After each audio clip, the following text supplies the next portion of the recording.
idea. I know how to make crystals. How? I have a video on YouTube right now. Go look it up.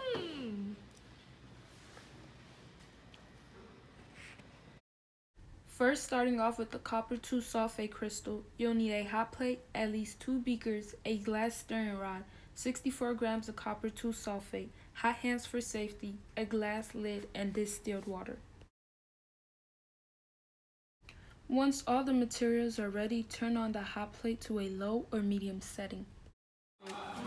You grab 250 milliliter beaker and you pour it in. Once the 64 grams of copper 2 sulfate has been poured into the beaker, measure 100 milliliters of distilled water in your second beaker. After the distilled water and copper sulfate have been measured out, pour the water into the beaker with copper sulfate and place that solution on a hot plate. Because water is a polar solvent, it can easily dissolve ionic salts such as copper sulfate with little or no heat.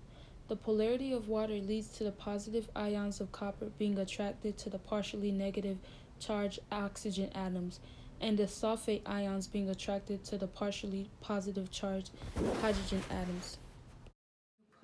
Then you put the copper and water on the beaker and you start to dissolve it. If you need to, you can use a stir rod to help it. So once this is fully dissolved,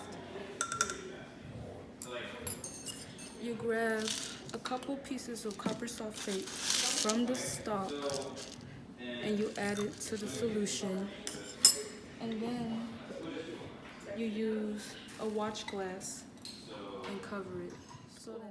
As the solution cools down, copper and sulfate ions will begin to attach back again, forming orderly crystals. After a day or two, a layer of seed crystals should have formed at the bottom of the solution. Using tweezers, remove that layer and place it on a clean, dry towel. If the crystals are attached like mine, you can use your choice of tools to gently tap and break the crystals apart. When it's out of solution, copper 2 sulfate is an ionic bond between a transition metal and a nonmetal. Sulfate takes 2 copper atoms and gains a negative valence charge, whereas copper gains a positive valence charge. The sulfate is bonded in a covalent bond of polarity, oxygen having the higher electronegativity, and therefore pulling the electrons closer to its nucleus than to sulfur's nucleus. Once you finish breaking the seed crystals to the size and shape of your liking, set them aside. Then go and weigh out another 5 grams of copper 2 sulfate from your stock and pour it into your solution. Then place your solution on a hot plate until the solids have dissolved.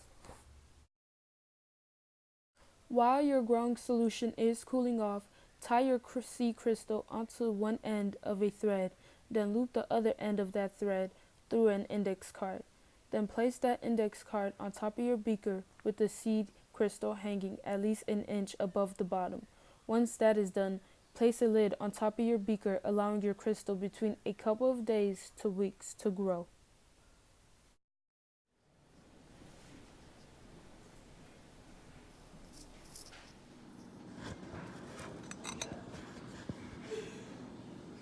Moving on to the iodine crystals, the materials needed include a Erlenmeyer flask, watch glass, a scoopula, some ice, and iodine.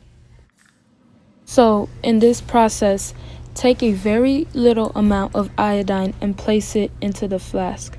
Then you put a watch glass followed by a piece of ice on top of the flask.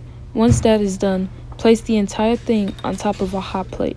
Keep in mind, iodine is a poisonous element, so this needed to be done in a confined area. When iodine is heated, it sublimes. Sublimation is the process in which a solid substance surpasses the liquid phase and turns directly into gas when heated.